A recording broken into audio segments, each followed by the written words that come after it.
하신 말씀은 사도행전 5장 3절로 11절까지는 말씀입니다. 주님께 돌아오는 사람이라는 제목으로 하나님 말씀 드리기 원합니다. 예수님께서는 어떤 어리석은 부자의 비유를 하신 적이 있습니다. 즉 어떤 부자가 쌓아놓은 보식이 너무 많아서 더 이상 쌓을 곳이 없게 되었습니다. 그래서 생각하다가 지금 있는 창고를 헐고 더 큰 창고를 만들어서 더 오래 먹고 살 수 있도록 만들어야지. 그리고 창고를 만듭니다. 그러나 그 부자는 그날 저녁에 심장마비로 죽어버렸습니다. 그의 재산은 그의 생명을 유지하는 데 아무런 도움이 되지 못했다는 것입니다. 더욱이 죽고 난 이후에 하나님의 심판대에 서는데 아무런 도움이 되지 못했다는 것입니다. 그리스도 신화에 보면 트로이 전쟁을 할 때 가장 용감한 사람이 아킬레우스라고 하는 사람이었고 가장 머리가 똑똑한 사람이 오디세이라고 하는 그림이 나와 있을 터인데, 오디세이는 트로이 목마를 생각해내어서 그 목마 안에 이 군인들을 넣어서 트로이 성을 점령할 정도로 머리가 굉장히 좋은 사람이었습니다. 그러나 승리한 그리스 군대는 돌아가면서 풍랑을 만나서 거의 다 죽게 되었던 것이지요. 그리고 오디세이도 풍랑을 만나 거의 10년 가까이 지중해를 떠돌다가 나중에 혼자 겨우 살아서 집으로 돌아가게 되었다는 것입니다. 또한 세 번째 그림, 미국의 37대 대통령 중에 그 가장 외교적으로 뛰어난 사람, 그러면 닉슨 대통령, 37대 대통령. 닉슨은 핑퐁 외교라고 해서 중국과 외교 관계를 연 사람입니다. 그러나 그는 얼마 후에 자신이 오토게이트 도청 사건으로 대통령직을 사임하고 말았다는 것이지요. 그럴 줄은 몰랐을 것입니다. 이 세상에서 아무리 지혜 있고 아무리 똑똑한 사람도 자신의 미래의 장래 운명을 정확히 알 수는 없는 것입니다. 결국 이 세상의 가장 큰 보물이 뭐냐? 이 세상에 있는 돈을 긁어모으거나 권력을 잡거나 지혜를 갖는 것이 아니라 하나님 아버지의 도움을 구할 수 있어야 된다는 것입니다. 아멘. 하나님 아버지의 도움을 받을 수 있어야 된다는 것입니다. 아멘. 하나님께서 그거를 전부 어디에 넣으셨느냐? 하나님 언약의 말씀에 꼭 넣어두셨어요. 그래서 우리가 가지고 있는 이 성경은 이 세상의 지혜가 아니라 이 세상을 바라보는 하나님의 지혜라는 것입니다. 또한 그것을 눈에 보이지 않는 적이나 위기를 이길 수 있는 하나님의 능력이 그 속에 담겨져 있다는 것입니다. 하나님께서는 너무나도 많은 위험과 위기와 어려움 가운데 살아가는 우리에게 이 모든 어려움들, 이 고통들, 이 아픔을 다 이기고 놀라운 축복의 삶을 살 수 있도록 하나님의 말씀인 성경책에 고스란히 다 모아놓으셨어요. 여기서 우리가 중요한 것은 두 가지입니다. 하나는 과연 우리가 성경 안에 무궁무진한 하나님의 지혜와 능력과 축복이 있다는 것을 믿을 수 있느냐라고 하는 것입니다. 만약 하나님의 어마어마한 축복이 성경 안에 있다라고 고스란히 다 들어있다, 이것을 믿기만 한다면 우리 모두가 다 성경을 파고들 것입니다.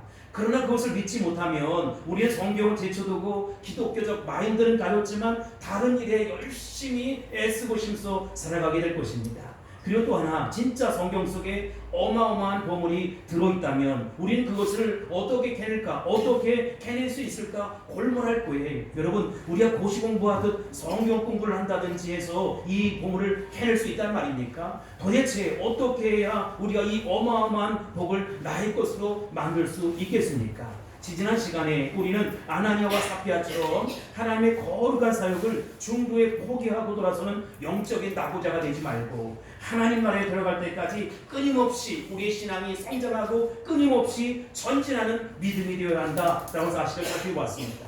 우리에게 영원한 천국이 준비되어 있고 예비되어 있는데 어떻게 사소하고 조그만 문제, 영적인 암수에 걸려서 쓰러질 수 있느냐, 넘어질 수 있느냐라고 하는 것입니다. 저 영원한 나라에 가기까지, 최후승리 얻기까지, 승리의 멸류관 쓸 때까지 우리가 어려움도 이겨내고 아픔도 이겨내고 고통도 이겨내서 날마다 전진하는 우리 물대동산교회 가족들이 다 될 수 있기를 예수님의 이름으로 축복합니다. 축원합니다. 첫 번째 살펴볼 내용은 하나님께 대한 잘못된 생각입니다. 아나니아와 삽비라는 하나님에 대해서 잘못된 생각을 하게 되었어요. 첫 번째, 사람을 외로움으로 취하지 아니하고 그 중심을 보신다라고 하는 하나님 말씀을 새까맣게 잃어버린 것이지요. 사랑하는 성도 여러분, 하나님의 관심은 헌금의 액수에 있는 것이 아니라 헌금하는 자세와 태도에 있다는 것입니다. 하나님은 과거의 역전 두 입을 기뻐 받으셨어요. 하나님은 거지가 아니라는 것입니다. 하나님은 절대 돈이 없는 분이 아니라는 것입니다.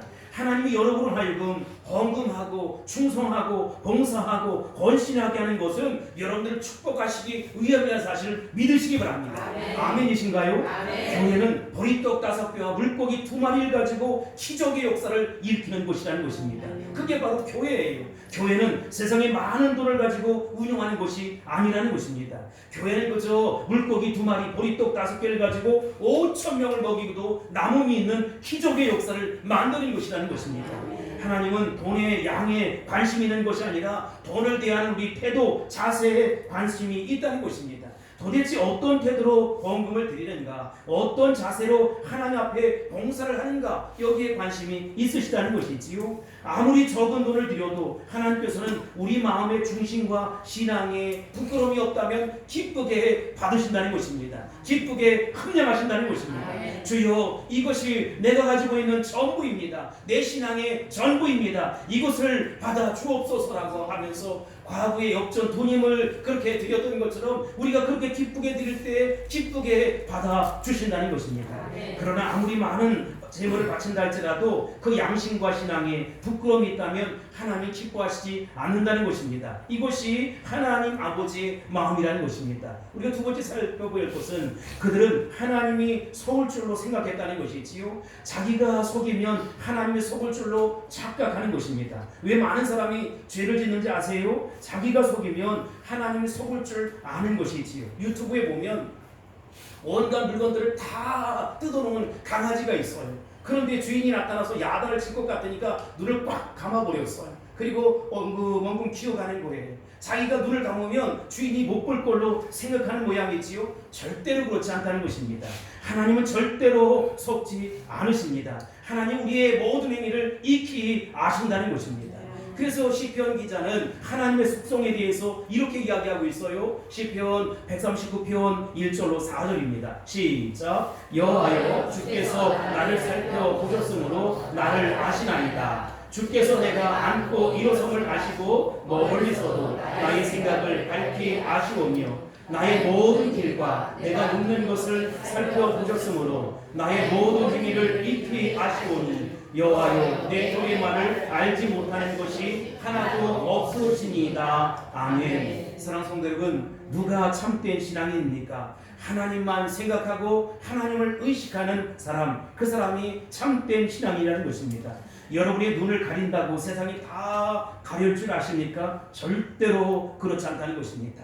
내가 마음속으로 하는 말도 하나님은 다 듣고 계신다는 것입니다. 심지어 그분은 내가 하는 그 속삭임도 나팔소리로 쾅쾅 이렇게 울리는 것이 된다는 것이지요. 내가 뒤에서 얘기하면 하나님이 못 들을 줄 아십니까? 내가 마음의 소리를 하면 하나님 못 들을 줄 아십니까? 마치 지붕 위에서 듣는 것처럼 다 듣고 계신다는 것입니다. 그분이 하나님 아버지이시지요. 여러분, 우리가 그래서 내가 내 작은 신음에도 응답하시는 주님을 기억할 수 있어야 된다는 것입니다. 내가 작은 모습으로 힘없는 모습으로 기도할지라도 우리 하나님은 크게 응답하시고 크게 역사하신다는 것입니다. 두 번째로 하나님은 마귀에게 결코 속지 않으신다는 것입니다. 아나니아와 삽비라는 하나님의 속을 줄로 착각했어요. 3절을 보겠습니다. 시작. 베드로가 이르되 아나니아야, 어찌하여 사단이 내 마음에 가득하여 내가 성령을 속이고 땅값 얼마를 감추었느냐. 아멘. 하나님의 성령은 결코 마귀에게 속지 않습니다. 베드로가 그 내용을 전혀 모르고 있었지만 성령 충만한 베드로 앞에 거짓의 영인 사탄이 통과할 수 없었어요. 베드로도 연약한 인간인지라, 죄성 있는 인간인지라 성령 받기 이전에는 금방 속아 넘어갔어요. 예수님도 베드로에게 사탄아 내게로 물러가라 라고 하지 않았습니까? 그러나 여러분, 성령 충만한 사람은 못 속인다는 것입니다. 성령 충만한 교회는 못 속인다는 것입니다. 우리 가정에서 부인이 성령 충만하면 남편이 함부로 아내를 대할 수가 없는 것이지요. 왜요? 영적인 권위 앞에 눌리는 것입니다. 그래서 기도하는 부인이나 기도하는 남편이 무서운 것입니다. 성령 충만의 역사는 성령님께 순종하는 이들을 통해서 나타나게 된다는 것입니다. 아나니아도 베드로 사도 앞에서 딱 걸렸어요. 아나니아를 향한 베드로의 말씀을 들어보세요. 3절 하반절에 보면 아나니아야, 어찌하여 사탄이 내 마음에 가득하여 이렇게 말씀하고 있습니다. 베드로가 본 것은 아나니아가 땅값 얼마를 감추었다는 사실이 아니라 그렇게 하도록 유혹했던 사단의 장난이랐다는 것이지요. 거짓 영을 심으려고 했던 마귀의 세력을 베드로는 바라보고 있었던 것입니다. 많은 사람은 대부분 사단의 생각을 자기 생각이라고 착각해요.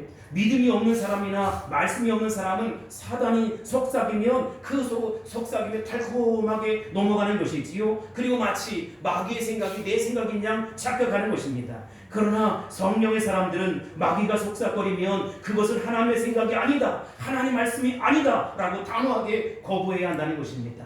반면에 말씀이 없는 사람들은 사탄의 생각을 자기 생각으로 착각하는 것입니다. 사탄은 어떤 사람들을 우울하게 만듭니다. 사탄은 어떤 사람들을 화나게 만듭니다. 머리끝까지 화가 치밀게 만든다는 것이지요. 물론 화가 날 만한 그런 이유가 있어요. 마귀가 그렇게 속삭이도록 평소에 나에게 가졌던 열등감이라든지 피해의식이 전부 다 발동해서 그 작용으로 해서 그렇게 나타나는 것처럼 만든다는 것입니다. 여러분, 우울증은 하나님이 주신 성품이 아니라는 것입니다. 다시요, 우울증은 하나님이 주신 성품이 아니라는 것입니다. 그럼에도 불구하고 내가 우울하게 살아가는 것이지요. 사람들은 마귀가 준 것을 나의 성격이라고 이야기하는 것입니다. 어떤 사람은 다른 사람을 만나는 것을 기피합니다. 그리고 그것이 자기의 성격이나 개성이라고 이야기하는 것입니다. 어떤 사람은 우울증의 원인이 주변의 환경이라든지 타인의 실수라고 이야기하는 것입니다. 분명히 다른 사람이 나를 화나게 만들고 머리끝까지 화가 치밀게 만들지만 성경은 뭐라고 이야기합니까? 원수를 사랑하라는 것입니다. 원수까지도 사랑하라는 것입니다. 여러분, 내 주위에 있는 타인은 언제나 실수할 수 있는 존재예요. 사단은 우리 마음속에 들어와서 계속 화를 돋구는 것이지요. 분노가 치밀게 만드는 것입니다. 이것이 사탄이 주는 것이에요. 여러분, 이게 사탄이 주는 것이냐 아닌자 이것을 판가름할 수 있는 것이 있어요. 만약에 내가 화가 머리끝까지 치밀었다, 그리고 분노가 폭발해서 견딜 수 없다, 그런데 24시간 지나가면 그거는 내가 의로운 분노를 내는 것이 아니라 마귀가 주는 것이라는 것이지요. 왜 그렇습니까? 성경은 분이 나도 화가 나도 이 하루를 지나지 말라라고 하는 것입니다. 우리는 인간이기 때문에 때때로 우울하기도 하고 화가 머리끝까지 치밀기도 한다는 것이지요. 그러나 여러분, 우리 마음속에 마귀가 심어준 우울함이라든지 분노라면 이 시간 나서는 예수 이름으로 치료받을 수 있게 되길 바랍니다. 아멘. 분노는 떠나갈지어다. 아멘. 우울함은 사라질지어다. 아멘. 그래서 참된 평안과 안식을 얻고 살아가는 저와 여러분이 다 될 수 있기를 우리 주의 예수님의 이름으로 축원합니다. 주님의 이름으로 축원합니다. 수고하고 무거운 짐진 자들아 다 내게 오라고 말씀하지 않았습니까? 여러분, 주님 앞에 오셨다면 우울한 감정도 사라질 수 있게 되길 바라고, 정말 화가 치미는 그런 것들이 사라질 수 있게 되길 바랍니다. 마귀가 심어놓은 분노, 마귀가 심어주는 우울증이 있습니다. 그런 것을 단호하게 거부해야 합니다. 예수 이름으로 거부하고 마귀를 대적할 수 있어야 된다는 것입니다. 여러분 안에 우울한 마음, 기쁨을 갖지 못하는 마음, 항상 원망하게 되고 불평하게 되고 시기하게 되고 질투하는 마음이 있습니까? 그것은 원래 여러분의 성격이 아니에요. 여러분, 그것은 여러분의 것이 아니라는 것입니다. 이 시간 그것을 단호하게 거부할 수 있게 되길 바랍니다. 예수 이름으로 명하노니 물러갈지어다. 예수 이름으로 명하노니 떠나갈지어다. 떠나가라, 물러갈지어다. 또 사탄은 우리 마음속에 욕심을 집어넣기도 하지요. 우리 주위에 늘 소유에 불만인 사람들이 있어요. 그래서 많이 가졌음에도 불구하고 항상 기쁘질 않아요. 참된 평화가 없다는 것이지요. 제가 돈을 많이 가진 사람을 만나봐도 늘 교제에도 만족이 없어. 조금만 더 가졌으면 좋겠다는 거예요. 충분히 많이 가졌음에도 불구하고 조금만 더 이런 욕심이 있는 것입니다. 여러분, 또 우리를 음란하게 마귀는 만든다는 것이지요. 물론 정상적인 성욕도 있지만 그것에 지나가게 하기도 한다는 것입니다. 이렇듯 사탄은 우리로 하여금 거짓말을 하게 합니다. 거짓의 영에 사로잡히게 만든다는 것이지요. 거짓을 계속 실습하게 한다는 것입니다. 먼저 과장을 합니다. 없는 것을 있는 것처럼 착각합니다. 오늘날 예수 믿는 사람들 가운데 성령 받은 것을 과장하는 사람들이 너무 많이 있어요. 은혜 받은 것을 과장하는 사람들이 너무 많이 있어요. 기적을 과장하고 거짓말을 과장합니다. 이것은 엄청난 사단의 도전이라는 것입니다. 사단은 성령과 하나님까지도 속이려고 한다는 것이지요. 그러나 성령 충만한 베드로는 속일 수 없었어요. 그 정체가 탄로난 것입니다. 정체가 드러난 것입니다. 그래서 여러분들이 성령 충만하셔야 합니다. 성령 충만하면 어떤 사탄 마귀도 왔다가 한 길로 왔다 일곱 길로 물러가게 될 것입니다. 한 길로 왔다 일곱 길로 물러갈지어다. 그렇게 될지어다. 세 번째로 영적인 태도를 보시는 하나님입니다. 4절을 합독합니다. 시작. 땅이 그대로 있을 때에는 내 땅이 아니며 한 후에도 내 마음대로 할 수 없더냐. 어찌하여 이 일을 내 마음에 두었느냐. 사람에게 거짓말하는 것이 아니요 하나님께로다. 아멘. 하나님은 땅을 파는지 여기에 관심이 있으신 것이 아니에요. 그건 중요하지 않습니다. 안 팔면 어떻습니까? 또 팔면 어떻습니까? 땅을 팔지 않았다고 하나님이 화를 내십니까? 하나님 그런 분 아니에요. 하나님께서는 우리가 자기의 수의 일부분을 드리든지 아니면 절반을 잘라 드리든지 아니면 전체를 드리든지 그것을 문제 삼지 않아요. 그러면 땅을 판 후에 하나님 저 돈 안 드리겠습니다. 하나님 좀 아까운 생각이 들어요. 안 드리겠습니다. 이렇게 말씀할지라도 하나님이 야단치지 않는 분이라는 것입니다. 그러나 문제는 하나님께 우리의 것을 드리는 채 하며 하나님을 속이려고 하고 다른 사람들에게 인정과 칭찬을 받으려고 하는 거짓된 행위라는 것입니다. 아나니아와의 거짓말은 궁극적으로 하나님을 향한 하나님 앞에서의 그리고 하나님을 대항하는 죄악이었다는 사실을 성경은 역설하고 있어요. 우리가 참으로 하나님께 속해 있는 삶의 여부, 내가 하나님의 사람인지 아닌지라고 하는 것은 평소의 삶을 보면 알 수 있지 않습니까? 그런데 여러분, 날마다 여러분들은 건강한 공동체 속에서 건강한 사람으로 살아갈 수 있게 되길 바랍니다. 일상생활 속에 심각하지 않은 것들 반쪽밖에 안 되는 그런 진리 이런 걸 붙잡고 막 목숨 걸고 싸우는 사람들이 있어요. 여러분 그게 중요한 거 아니에요. 왜 하나님은 이런 사건을 하게 하셨을까? 이 초대 예루살렘 교회는 아직도 유아기 상태에 있었습니다. 사도행전 2장을 통해서 신약교회가 탄생을 했잖아요. 베드로의 설교를 통해서 하루에 3,000명, 5,000명 더 많은 수가 주님 앞에 돌아오게 되었다는 것이지요. 많은 수가 왔지만 아직도 영적으로는 어린아이에 지나지 않았어요. 이 사람의 인격 형성의 가장 중요한 시기가 어린아이들이잖아요. 3살 버릇이 몇 살까지 가지요? 80살까지 간다 그래요. 이 우리 속담 아닙니까? 어렸을 때 그 아이에게 얼마나 진실을 가르쳤느냐, 그것이 그의 평생을 그렇게 좌우한다는 것입니다. 부모들이 자녀들을 기를 때 아주 단순한 것 같지만 아닌 것은 단호하게 아니라고 이야기할 수 있어야 된다는 것이지요. 왜냐하면 그것이 평생의 영향력이 되기 때문에 그렇다는 것입니다.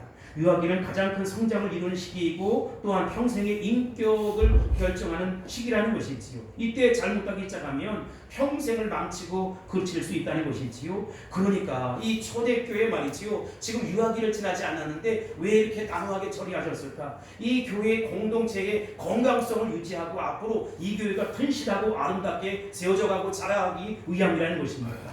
아니 하나님은 나에게 이런 사소한 문제까지도 오셔서 이렇게 억울하게 만들고 고통스럽게 만들고 괴롭게 만드시지 영적인 순결성을 유지하기 위함이라는 것입니다. 여러분들을 더 멋지고 아름답게 세워가기 위함이라는 것이지요. 아픔 때문에 쓰러지고 고통 때문에 넘어질 것이 아니라 생명의 말씀 의지하며 그리스도의 장성한 분량에 이르기까지 성장하고 성숙한 믿음으로 살아갈 수 있게 되길 바랍니다. 미국의 유명한 대학교 가운데 벤터필드라고 하는 대학이 있어요. 그림에 나올 보이는데 이 수학 교수인 메디슨 세롯이라고 하는 분이 있습니다.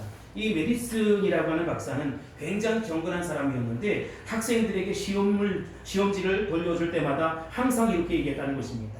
여러분, 나는 오늘 여러분에게 2가지 시험을 내는 것입니다. 하나는 수학 시험이고 또 다른 하나는 정직이라고 하는 시험입니다. 여러분이 수학 시험에 통과한다는 것은 여러분들이 일시적인 성공을 의미합니다. 그러나 이 정직의 시험에 통과하지 못한다면 여러분은 삶에서 진정한 성공을 기대할 수가 없습니다. 여러분 이 수학 시험에 실패하고도 훌륭하게 인생을 얼마든지 살아갈 수 있습니다. 그러나 만약 정직의 시험에 실패한다면 보람 있는 삶을 기대할 수가 없습니다. 이것은 훌륭한 한 그리스도인의 증언이기도 합니다. 하나님은 이 어린 예루살렘 교회가 앞으로 정직하고 생명이 묻어나며 정말 하나님 기뻐하는 공동체로 아름답게 자라기 소원했어요. 그래서 초장부터 부정적인 독소를, 영적인 암초를 빼내기 위해서 이 충격적인 사건을 허락해 주었다는 것입니다. 여러분, 하나님 앞에서 무엇이 죄인가가 중요한 거예요. 내가 이렇게 행동하면 어떤 손해를 볼지라도, 내가 큰 낭패를 볼지라도, 아픔이 있을지라도, 괴로움이 있을지라도 더 양심의 소리를 들을 수 있게 되길 바라고, 말씀 앞에 바로 살아가는 저와 여러분이 될 수 있기를 주의 이름으로 축복합니다. 나는 여러분에게 이런 하나님의 축복이 있게 되길 바랍니다. 한국 사회야 여러 가지 모습의 어려움들이 있지만 그럼에도 불구하고 이랬다 저랬다가 아니라 한결같은 믿음의 사람, 언제나 투명한 하나님의 사람, 성령에 사로잡힌 사람, 말씀에 사로잡힌 저와 여러분이 다 될 수 있기를 예수님의 이름으로 축원합니다. 우리가 유혹을 피하고 실패를 면하기 위해서 성경의 인물들이 겪은 유혹과 실패의 역사를 배우는 것이 중요합니다. 그래서 좋은 것은 정면교사 삼고 안 좋은 것은 반면교사 삼아서 하나님 앞에 거룩하고 순결한 삶을 살아갈 수 있어야 된다는 것입니다. 네 번째로 죄를 용납하지 아니하시는 하나님입니다. 5절 6절 보겠습니다. 시작. 아나니아가 이 말을 듣고 엎드려져 혼이 떠나니 이 일을 듣는 사람이 다 크게 두려워하더라. 젊은 사람들이 일어나 시신을 싸서 내고 나가 장사하니라. 아멘. 베드로를 통해서 성령의 음성을 듣는 순간 아나니아의 혼이 떠나고 말았다는 것이지요. 저는 하나님이 너무 과격하신 것 아닌가? 왜 이렇게 충격요법을 사용하시지? 하고 당황했어요. 성경을 보면서. 그러나 제 생각을 포기하고 성경을 따르기로 결심했습니다. 왜냐? 좀 당혹스럽긴 하지만 그것이 생명이고 그것이 진리이고 그것이 능력이기 때문이라는 것입니다. 하나님의 성령이 이 문제에 대해서 얼마나 과격하게 응답하셨는지 보세요. 아나니아가 그 자리에서 죽고 말았어요. 하나님은 어떤 죄도 용서하시고 죄인도 용서하지 않습니까? 그런데 하나님이 지금 기만당하고 있는 것이지요. 하나님은 죄인을 용서하시지만 그 죄는 용납할 수 없다는 것입니다. 요즘 사람들은 하나님을 너무도 쉽게 생각하고 안일하게 생각합니다. 그래서 하나님을 향해서 너무나 경박하고 경솔하고 유치한 행동들을 한다는 것이지요. 세속적인 가치관 속에서 우리 목회자들도 살아가고 세상 사람들이 그렇게 살아가고 심지어 성도들도 그렇게 살아간다는 것입니다. 여러분, 그런 모습 속에서도 여러분들이 거룩한 삶을 살아갈 수 있게 되길 바라고 경건함을 유지할 수 있게 되길 바랍니다. 경건을 잃어버렸다면 이제 내 삶부터 경건을 위해 살아가고 진리를 쫓아 살아가고 은혜를 쫓아 살아갈 수 있게 되길 바랍니다. 그러면 내 삶 속에 하나님 아버지께서는 기뻐하셔서 기적도 주시고 축복도 허락해 주시고 사랑도 심어주시고 건강도 허락해 주실 것입니다.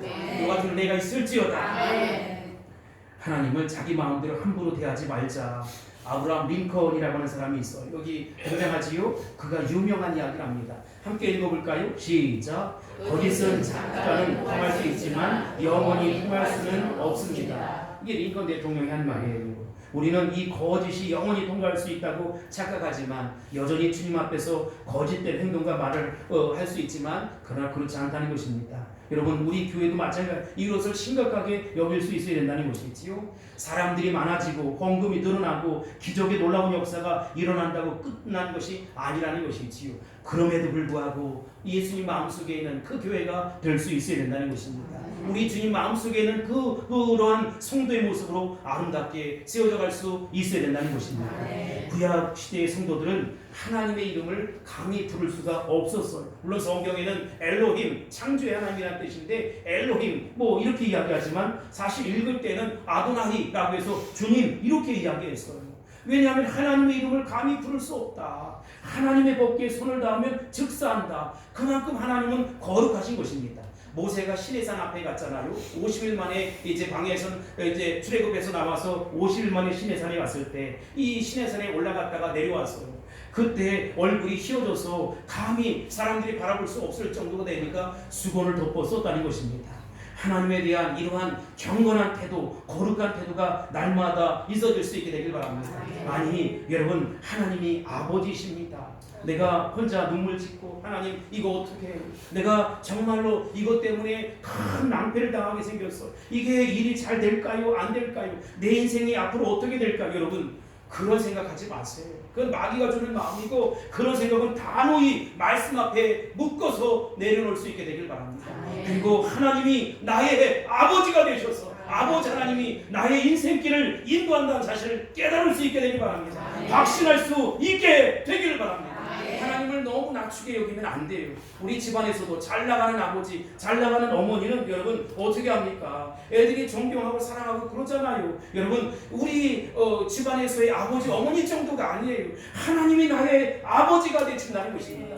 내 인생을 맡길 수 있게 되길 바랍니다. 나의 미래를 맡길 수 있게 되길 바랍니다. 나의 자녀들의 미래와 장래를 맡길 수 있게 되길 바랍니다. 나의 사업을 맡기고 나의 건강을 맡기고 모든 것을 맡기는 이 시간 될 수 있기를 예수님의 이름으로 축원합니다. 축복합니다.